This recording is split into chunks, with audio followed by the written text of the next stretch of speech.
Bom, olá a todos, estamos aqui de volta, dessa vez para conversar um pouco sobre segurança e medicina do trabalho. Na aula passada nós fizemos uma breve introdução do que seria o direito coletivo do trabalho. E não dá, tá? Falamos sobre as noções introdutórias, um pouco sobre a história do direito coletivo, todo o momento da campanonagem, das corporações de ofício, enfim, e o embrião do sindicalismo.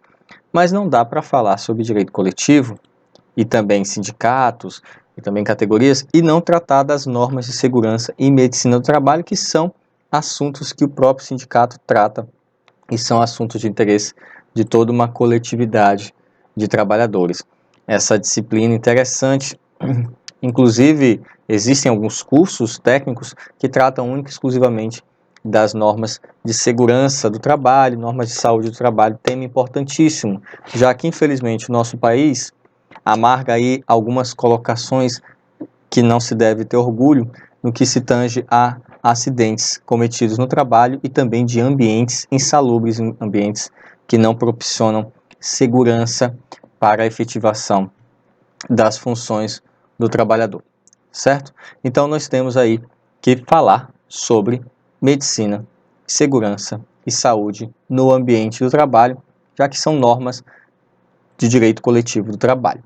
Então, é nítido, se eu for perguntar para vocês, qualquer um de vocês que trabalha, hoje em dia que estuda e trabalha, se eu perguntar quantas horas você passa no seu trabalho e quantas horas você passa em casa, a realidade é que nós trabalhadores estamos passando mais tempo no ambiente de trabalho do que na nossa própria residência. Se você colocar o tempo que você leva da sua casa para o seu ambiente de trabalho, o retorno para o seu ambiente, para a sua residência e o intervalo, isso aí vai somado, né, o tempo que você passa no serviço, você vai ver que boa parte do dia você passa no trabalho, na faculdade, e pouco tempo você passa em casa.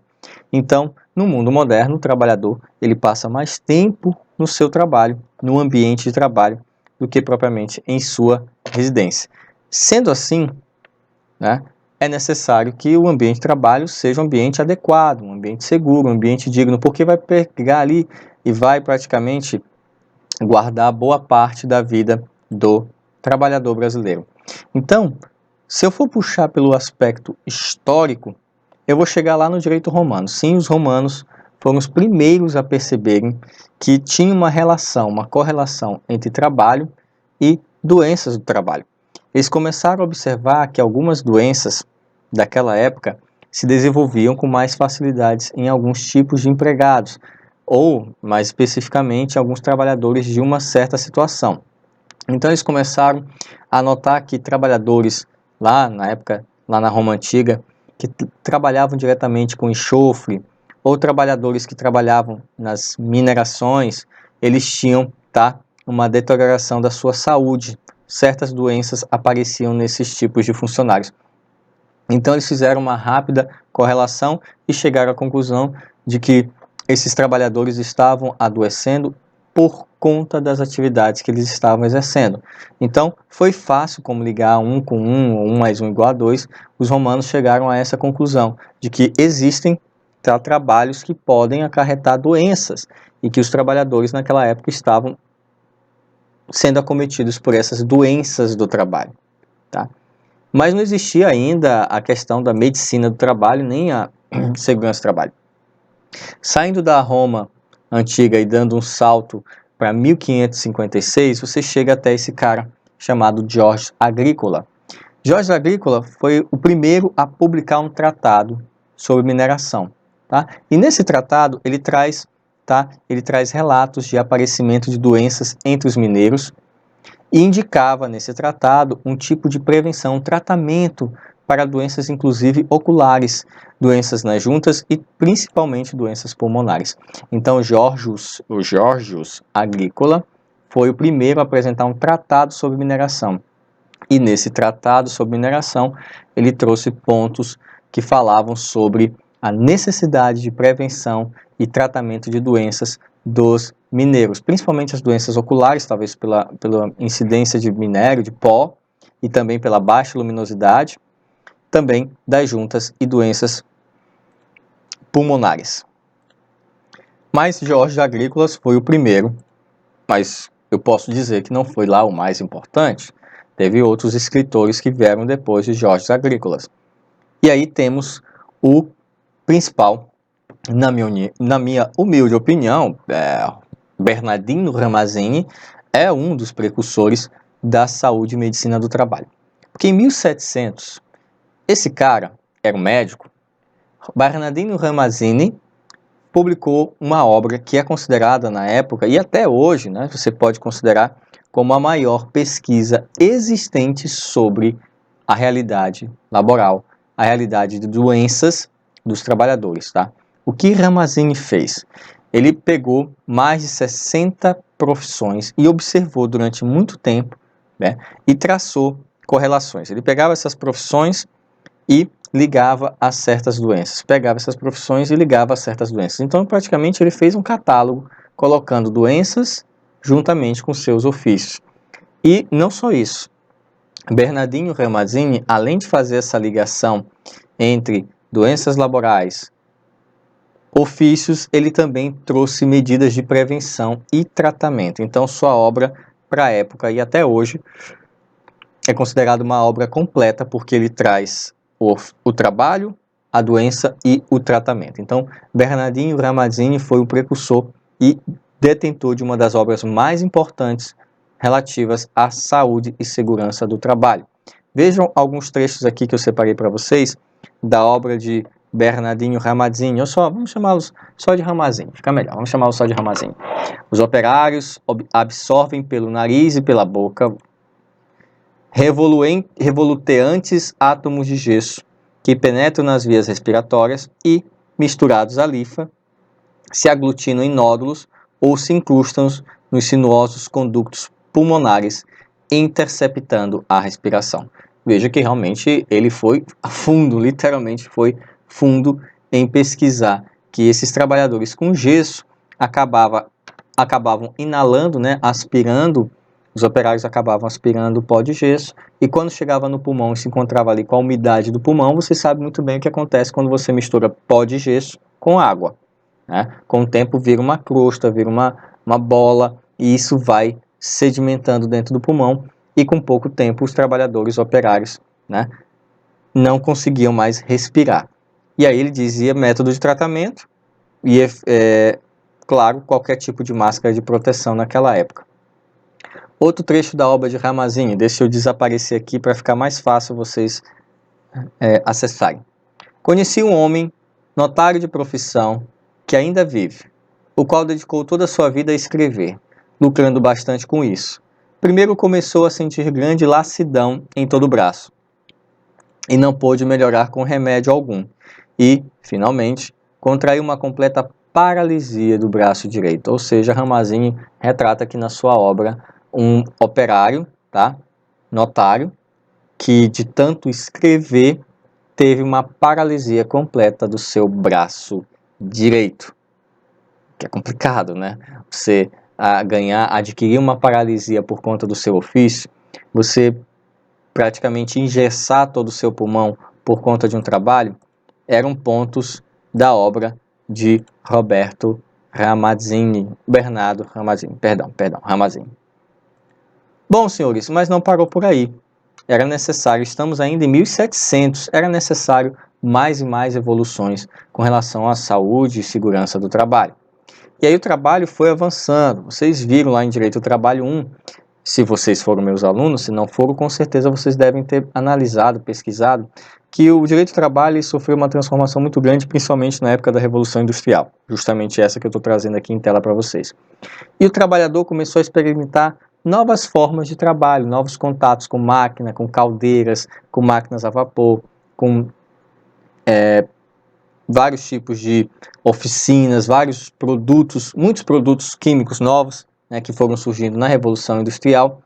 E aí, senhores, com o surgimento das máquinas e a necessidade de produção em massa, ou seja, o método Fordismo e etc., a comunidade de trabalhadores começou a receber, tá, um impacto muito grande. E frente à sua fragilidade, à sua saúde, começavam a ter não só doenças relativas ao trabalho, mas começavam a ter vários acidentes.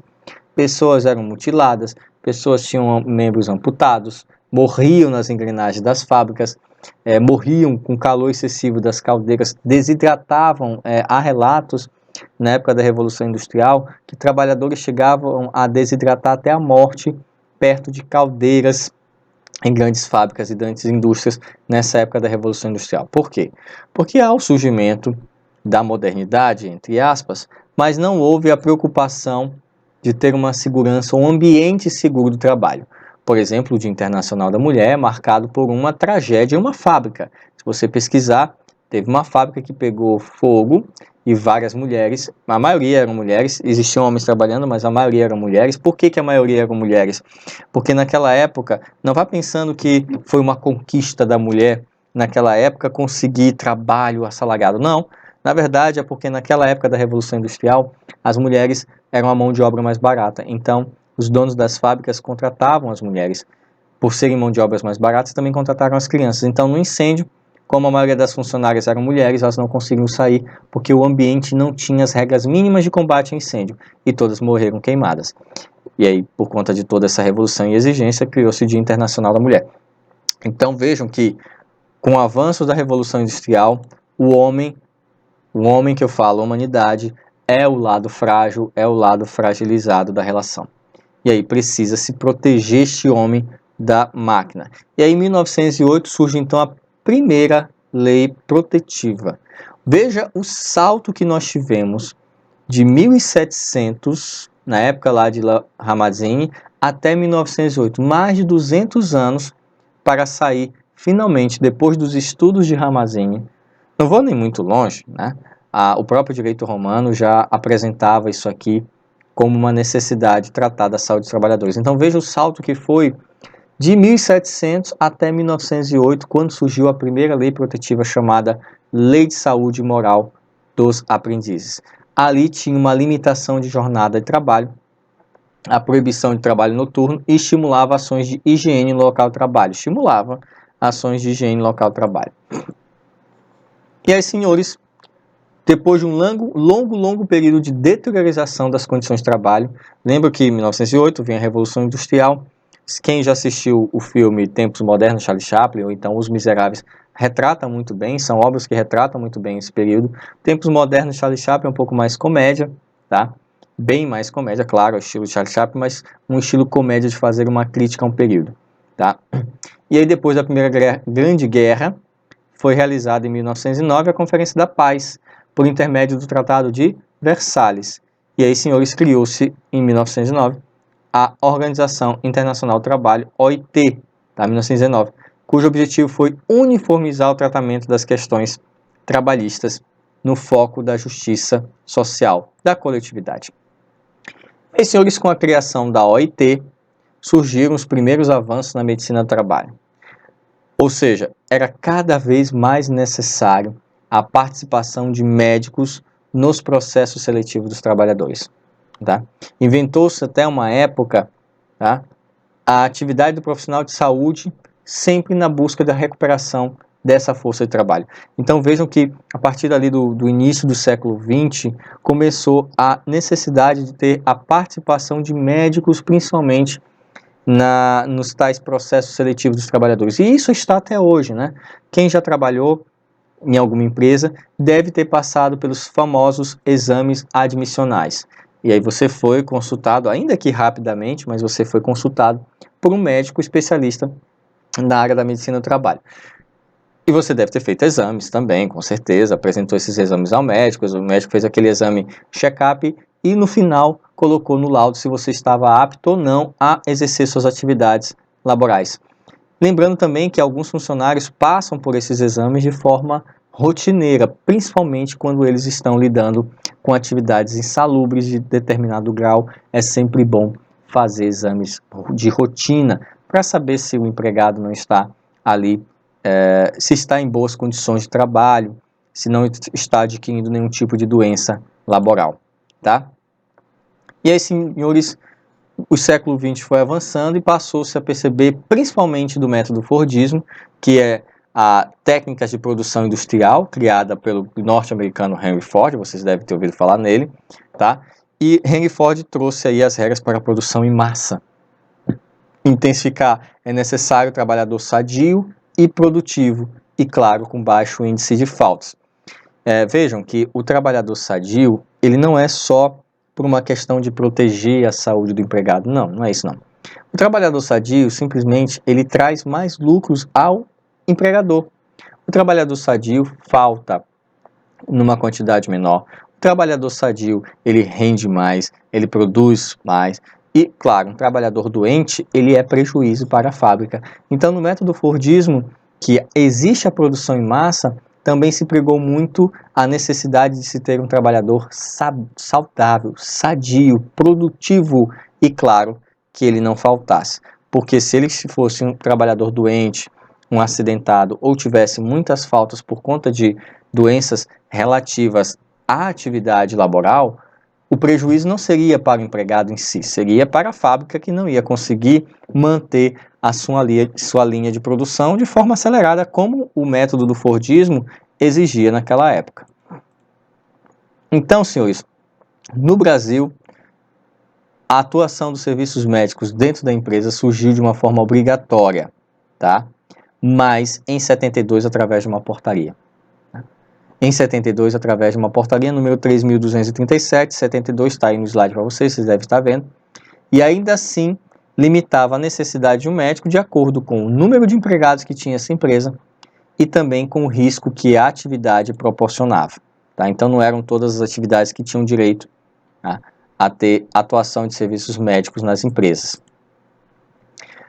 Voltando um pouco antes, saindo do Brasil, voltando um pouco aí no tempo, 2 anos, né, tivemos o decreto no Brasil em 72, voltando um pouco o tempo, em 70, foi promulgada na Itália a lei instituída Stato dei diritti dei lavoratori, ou Estado do Direito do Trabalhador, estabelecendo inúmeros avanços que visam ali a proteção da saúde, proteção da integridade física, a liberdade sindical, inclusive a lei de 70 foi muito utilizada no Brasil, tá, para organizar a atividade sindical. E no direito à informação do empregado, claro, o empregado tem que saber tudo sobre as suas funções, sobre o que ele vai fazer, sobre o que ele vai apresentar, enfim. Então, senhores, essa referida norma estabelecia que era direito do trabalhador, tá, do trabalhador, controlar a aplicação das regras de prevenção aos acidentes de trabalho e também das doenças profissionais. Então, nós temos, tire a palavra regras de prevenção de acidente de trabalho e coloque no lugar CI, Comissão Interna de Prevenção de Acidentes. Temos aí a formação do que seria a CIPA, que tem algumas empresas, né? Inclusive os tais cipeiros. O presidente, via de regra, é eleito. Vou deixar para vocês no AVA algumas normas regulamentadoras, inclusive a que trata sobre a eleição dos cipeiros, e eu peço que vocês deem uma olhada nessas normas regulamentadoras, principalmente a que trata da eleição dos cipeiros, porque nós vamos trabalhar sobre isso, já vou deixando adiantado para vocês, e também a preocupação de ter alguém para lidar diretamente com a prevenção de acidentes do trabalho e, claro, as doenças profissionais. Tá?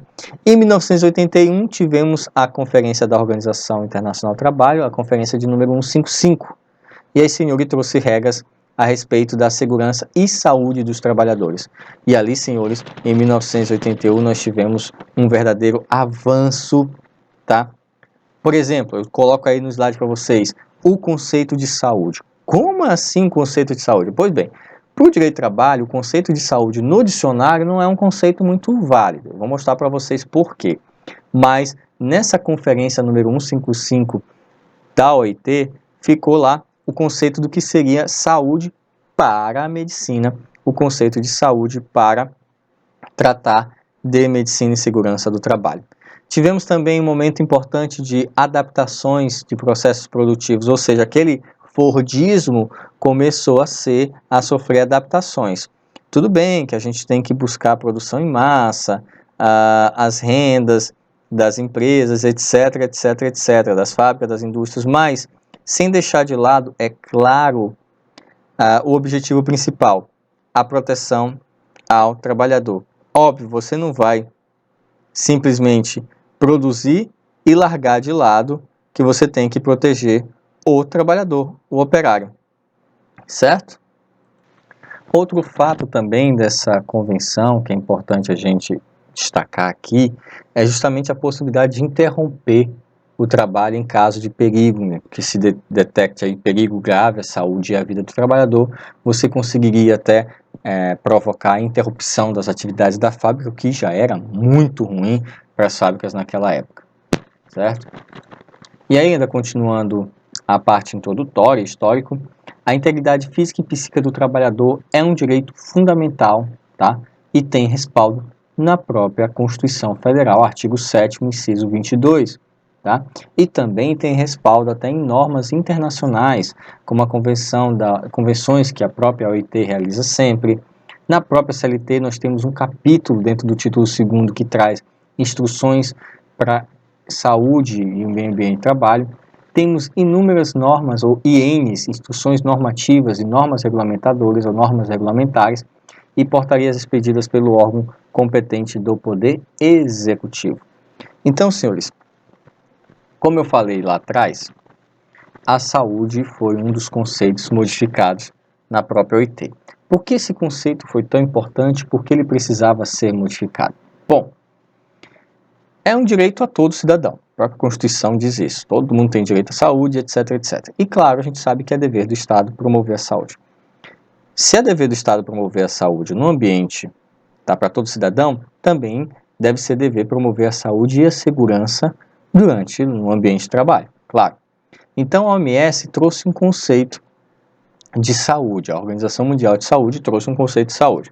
O que a OMS traz como conceito de saúde? Ela diz, é o completo bem-estar psíquico, mental e social do indivíduo. Resumindo, isso é praticamente no mundo moderno, isso é impossível de se alcançar esse conceito de saúde.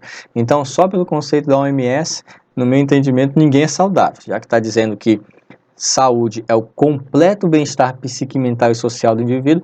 Hoje em dia, se você pegar todo cidadão, principalmente brasileiro, você não consegue encaixar nesse conceito de forma alguma. Mas tudo bem, é o conceito da OMS. É um conceito, como o próprio slide está dizendo, mais idealista do que realista. É impossível alcançar isso aqui. Mas tem-se em mente pelo menos o que se busca, tem-se em mente pelo menos o que a OMS quis trazer com esse conceito do que é saúde, tá? Só que totalmente idealista, mais idealista do que realista. E claro que na época, no início do século XX, esse conceito nunca ia se encaixar, né? Não se tinha nos ambientes de trabalho, principalmente nas indústrias, nas fábricas, não se tinha esse bem-estar psíquico, muito menos físico, impossível. Então, vejam que o conceito de saúde introduzido pela OMS é muito mais idealista do que realista. Na verdade, é utópico. Você nunca vai conseguir chegar.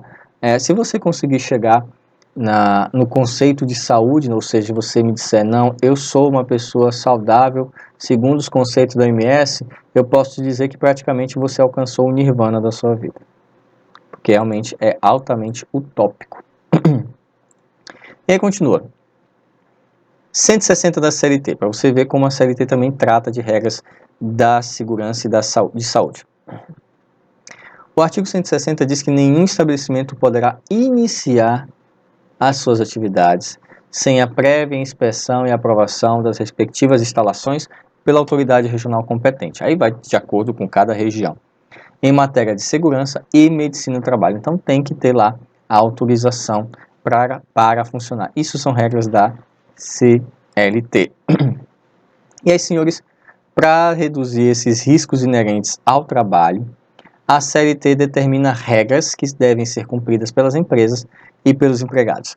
Vamos à leitura de alguma dessas regras, certo? Vamos aqui. Vamos lá. Vamos para a CLT. Coloquei aqui na tela a CLT para vocês, né? Artigo 154. Bem, capítulo 5, como eu falei, é o capítulo que trata, tá, exclusivamente das... Opa, ficou lá para cima. 153, 154, pronto. É o capítulo que trata, tá, justamente, capítulo 5 da segurança e medicina do trabalho. E aí vejam o artigo 154. A observância em todos os locais de trabalho do disposto neste capítulo não desobriga as empresas do cumprimento de outras disposições que, com relação à matéria, sejam incluídas em códigos de obras ou regulamentos sanitários dos estados ou municípios, em que se situem os respectivos estabelecimentos, bem como daquelas outras oriundas. O que ele quis dizer é o seguinte, que além das regras contidas na CLT, você também vai aplicar as regras municipais, as regras estaduais, convenções internas, código de obras, etc., para proteger o empregado, tá? Então, além das que estão na CLT, você pode simplesmente aplicar outras legislações que tratem do assunto. Perfeito. Aí vamos ao artigo 157, que é o próximo, que merece nossa atenção, depois vamos estudar todos isso aqui. Cabe às empresas, inciso 1º, cumprir e fazer cumprir as normas de segurança e medicina do trabalho. Vejam que é obrigação das empresas. 2. Instruir os empregados através de ordens de serviço quanto às precauções a tomar no sentido de evitar acidentes de trabalho ou doenças ocupacionais. Ou seja, os empregadores, como eu falando, ou seja, os empregadores terão que instruir os seus empregados como eles devem se comportar, como eles devem agir para evitar acidentes, tá? As empresas também deverão adotar as medidas que lhes sejam determinadas pelo órgão regional competente e facilitar o exercício da fiscalização pela autoridade competente. E artigo 158, cabe aos empregados. Bom, aqui também tem funções que os empregados deverão seguir. Ou vocês pensavam que era só obrigações para o empregador? Não, temos sim obrigações aos empregados. Primeira questão, os empregados deverão observar as normas de segurança e medicina do trabalho, inclusive as instruções de que trata o item 2 do artigo anterior, ou seja, aquelas instruções repassadas por quem? Pelos empregadores. Colaborar com a empresa na aplicação dos dispositivos desse capítulo, ou seja, o empregado ele tem que ser um colaborador naquilo que trata com relação às normas de segurança do trabalho. E aí, senhores, temos o terceiro também, conhecer a última instância dos recursos voluntários de ofício, das decisões proferidas pelos delegados regionais em matéria de segurança e higiene do trabalho, ou seja, dizendo aqui que os empregados eles têm que tomar ciência dessas decisões. E tem um parágrafo único, ou seja, constitui ato faltoso. Constitui ato faltoso do empregado, prestem bem atenção, a recusa injustificada, a linha A observância das instruções expedidas pelo empregador na forma do item 2º do artigo anterior, ou seja, justamente aquele item que obriga as empresas a informarem seus empregados das normas de higiene e segurança do trabalho. B. Ao uso dos equipamentos de proteção individual fornecido pela empresa. Então, o empregado que simplesmente se nega a utilizar o EPI está cometendo ato faltoso. E sim, antes que você me pergunte, eu já te dou a resposta. Poderá ser demitido por justa causa o empregado que se nega a utilizar os equipamentos de proteção individual fornecidos pela empresa. Comete justa causa o empregado que simplesmente se recusa a utilizar os equipamentos sem justo motivo de proteção individual fornecidos pela empresa. Então vejam, senhores, alguns artigos que tratam aí de regras diretas e obrigações, tá? O 157 fala de regras de obrigações dos empregadores e o 158 fala de regras e obrigações dos empregados, tá? A CLT tem que ser cumprida. Bom, vocês já viram que legalmente existem obrigações tanto para o empregado quanto para o empregador, ou seja, tanto para o trabalhador como para o seu patrão. E essas enfermidades, essas doenças e também acidentes do trabalho, tanto enfermidades físicas como psíquicas, trazem a redução da capacidade laboral, tá? Muitas delas são consequências de condições péssimas do trabalho, ou seja, o ambiente de trabalho é um ambiente hostil. Para você ter uma ideia, nem todas as atividades trazem doenças laborais, claro, mas às vezes um ambiente de trabalho insalubre pode sim trazer doenças relacionadas à atividade laboral, ou seja, doenças relacionadas ao trabalho. Então vejam que você terá ambientes hostis que podem ter consequências danosas ao seu trabalho, aos seus trabalhadores. Então essas doenças profissionais, acidentes de trabalho, as enfermidades físicas e psíquicas reduzem a capacidade laboral do empregado e muitas vezes nem são pela atividade que ele exerce. A atividade às vezes nem é insalubre, a atividade às vezes nem é perigosa, mas o ambiente que ele está realizando é um ambiente hostil, tá? É um ambiente hostil. E isso vai prejudicar diretamente a produção do empregado. Some um ambiente hostil, um ambiente de trabalho hostil. Sabe aquele ambiente de trabalho que a gente chega assim e diz, rapaz, esse ambiente está carregado? Pois é, aplica aqui. Some esse ambiente carregado, mais as jornadas excessivas, mais uma postura inadequada na execução do serviço. Inclusive, eu acho que eu até estou em uma aqui agora. A mecanização do trabalho, você repetindo todo aquele movimento o tempo todo, o tempo todo, o tempo todo. A supressão ou redução de pausas ou descansos, falta de alimentação adequada, cobrança de maior produtividade, tarefas repetitivas, agentes químicos, agentes físicos, agentes biológicos no meio de trabalho. Tudo isso é uma bomba para a saúde do empregado. Essa aqui é a verdade. Tudo isso somado torna-se uma bomba para a saúde do empregado. Então, é um conjunto de fatores que vai detonar a saúde do empregado. Tá? São um conjunto de fatores que vai detonar a saúde do nosso empregado. Tá? E aí, senhores, para melhorar isso, eu tenho que ter um ambiente saudável, um ambiente salubre.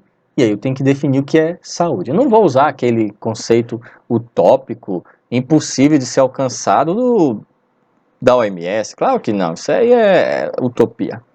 Mas temos alguns conceitos que a gente pode trabalhar. Primeira concepção clássica de saúde, tá? Definir o bem-estar da pessoa na simples ausência de doença. O que é ser saudável? É não estar doente. Legal, bacana. Isso não é suficiente, tá? Não serve pra gente aqui. Não dá para trabalhar nesse conceito de que saúde é ausência de doença. Isso é a concepção clássica. Você talvez até encontre no próprio dicionário. Mas vamos buscar um conceito melhor que possa satisfazer o trabalhador brasileiro? A OMS, como eu falei, em 1946, por meio do seu documento de Constituição e definição, imprimiu a seguinte concepção, que eu falei lá atrás. Saúde é um estado completo de bem-estar físico, mental e social e não somente a ausência de doença e enfermidade. Como eu falei lá atrás, isso aqui é utopia, ideológico demais. A Constituição Federal, a Constituição da República Federal do Brasil, de 1988, trouxe ali uma inovação e introduziu no seu artigo 196 direito de todos e dever do Estado. Olha que coisa bonita, tá? No artigo 6º já traz que a saúde é um direito social. E no artigo 96 diz que a saúde é um direito de todos e um dever do Estado. E aí, senhores, garantiu aí acesso universal e igualitário às normas relacionadas à saúde e transformou a saúde em questão de ordem pública, ou seja, inderrogáveis e inafastáveis. Quando você tem alguma questão de ordem pública, você tem ali que ela é irrenunciável, inderrogável, inafastável. Você tem direito em todas as situações e não pode nem abrir mão dela se você quiser. Aí, senhores, o empregador também está obrigado a fornecer esse tipo de ambiente, tá? Ele está obrigado a fornecer equipamentos de proteção individual adequado ao risco e também a mantê-lo em perfeito estado de conservação e funcionamento. Está na CLT, artigo 166. Tá? Então não é dever só do Estado, acaba sendo dever do empregador também, já que a Constituição obriga o Estado e aqui a CLT obriga o empregador. Além disso, senhores, o empregador ele tem a obrigação de fiscalizar o trabalhador. Ah, mas como é que eu vou obrigar o trabalhador a usar um EPI? Simples, se ele não usar é justa causa. Se ele não usar é justa causa. Se ele não cumprir as normas de segurança, é justa causa. Tá? Nós lemos agora na CLT, artigo 158, parágrafo único. Recusa injustificada.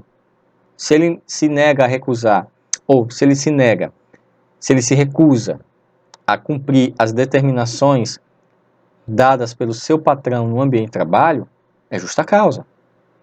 Tá? Então, o empregador ele não tem desculpa de exigir que seu empregado cumpra as normas de segurança e higiene no trabalho.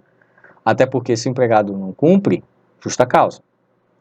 Mas o que é esse EPI? A gente falou de EPI várias vezes. Tem gente que não sabe o que é. EPI é a sigla para Equipamento de Proteção Individual. E o que seria esse equipamento de proteção individual? Bom, qualquer instrumento que você utilize, qualquer vestimenta, dispositivo, equipamento ou até um produto destinado à proteção do trabalhador, destinado a eliminar, e o objetivo principal do EPI é neutralizar os riscos do trabalho, o ambiente. Então, como eu falei produtos, sim, existem produtos, inclusive protetor solar pode ser visto em algumas funções como EPI. O protetor solar, sim, pode ser visto em alguns lugares como um equipamento de proteção individual. Instrumento, uma luva, se bem que luva é vestimento, né? O instrumento, uma garra, algum outro que te garanta operar com forma mais segura, uma base de chumbo que geralmente existe nos locais de radiografia. Temos aí vestimento, aquelas roupas apropriadas de amianto para lidar com o calor. Existem várias outras roupas também que te trazem um pouco mais de proteção. Tudo aquilo que elimina, neutraliza ou reduz riscos inerentes à atividade do trabalhador. E, como o nome está dizendo, EPI é equipamento de proteção individual. Individual. Cada trabalhador tem que ser o seu. Luvas, botas de borracha, luvas que não facilitam corte, né? Inclusive, eu vou colocar aqui no ar alguns vídeos de equipamentos de segurança, cintos, cadeirinhas, né? Caso vocês não saibam, o Brasil é recordista em acidentes na construção civil, e a construção civil é o nosso recordista de acidentes fatais, né, no trabalho. Então, temos que ter EPIs, equipamentos de utilização individual de cada trabalhador, tá? E a lei é exigência da própria CLT, tá? Que o empregador ele submeta todo o empregado na admissão e periodicamente e na demissão a exame médico. Por isso que nós temos os exames admissionais e os exames demissionais, na entrada e na saída, né? Ou seja, correm por conta do empregador. O empregado não pode pagar nada, tá? Tudo é por conta do patrão. O empregado tem o direito de ser comunicado do resultado, respeitados os preceitos, claro, da ética médica. Então, o empregado tem todo o direito de saber o resultado dos seus exames admissionais. E tudo ocorre por conta do empregador. Só que a gente sabe, quem já passou por esses tais exames, sabe quanto eles são, infelizmente, superficiais. Não tratam, não localizam, não detectam a doença, a enfermidade. Tá? Geralmente, e é uma triste realidade, quando você vai fazer ali seu exame admissional, muitas vezes o médico só pergunta: tá sentindo alguma coisa? Tá tudo bem? Geralmente ele pega uma folha de papel, né? Aí, não tem uma folha de papel aqui perto? Deixa eu ver o que eu posso pegar aqui para ilustrar para vocês. Bom, tem isso aqui. Ele pega lá as suas anotações e diz: pô, tá sentindo alguma coisa? Não. Tem alguma reclamação a fazer? Não, então tá ótimo, pode ir. E carimba ali e te manda embora. A maioria sim. Infelizmente, não era para ser. Então, esses exames são superficiais, infelizmente. E aí não vão detectar a enfermidade ou a doença. Sendo assim, a lei autoriza que outros exames sejam requeridos pelo médico para apuração da capacidade de opção física e até mental do empregado para a função que ele deve exercer. Tá? Isso está no artigo 373-A, inciso 4 da CLT. E também proíbe exame de gravidez, de esterilidade ou qualquer outro exame que seja discriminatório. Mas muito cuidado com esse exame de gravidez. Por quê? Ele é proibido? Sim, ele é proibido, mas ocorre que, dependendo da atividade que a empresa vai explorar, tá? Ou seja, empresa de tendência, há exceção, e eu posso exigir exame de gravidez das minhas funcionárias, sem que isso seja um ato discriminatório. Vou explicar para vocês.